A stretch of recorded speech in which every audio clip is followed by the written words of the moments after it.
Good morning, good people. I'm Father Charles Polifka, pastor here at Annunciation Catholic Church in Denver, Colorado, place of the most beautiful church in Denver. And today, August 21st, is the 53rd anniversary of my ordination. 53 years ago today, I was at St. Joseph's Catholic Church in Hays, Kansas, and Bishop Firmin Schmidt, the Bishop of the Diocese of Mendi in Papua New Guinea, was also a cousin of mine, ordained me to the priesthood.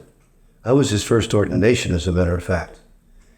But that day was a special day to me, not only because of my ordination, because of what happened to me after the ordination. It was a story that I will never forget, and it was a story that shaped an event that shaped my life.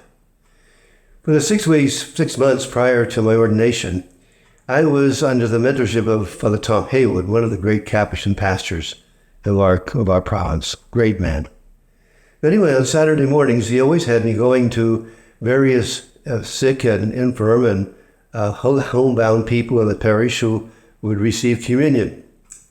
And there was one lady who had dementia, who lived just a short distance from the parish, but just outside of Hays.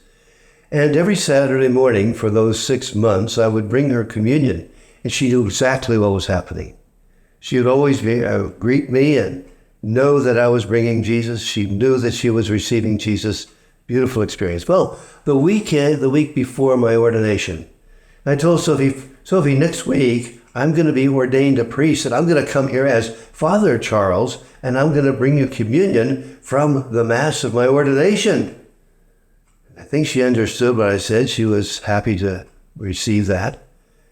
And so after the ordination on that August 21st, 53 years ago, I took the Eucharist, went into my car, the people were going over to the reception, and drove out to that little trailer home where she lived.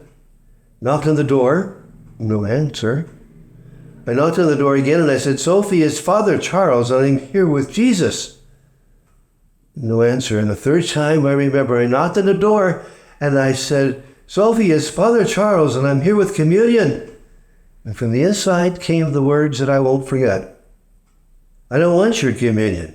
I don't want your Jesus. And I was really, really shocked. And I turned around and got into the car and drove back to the reception. I began to think about that. Sophie was a great prophet for me that day.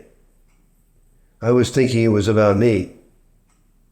She was saying, it's not about you. It's about Jesus. Sophie taught me something that day that remained with me for the rest of my priesthood. It's not about you.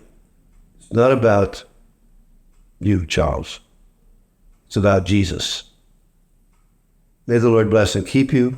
May he turn his face to you and have mercy on you. May he turn his countenance to you and give you peace and all good things.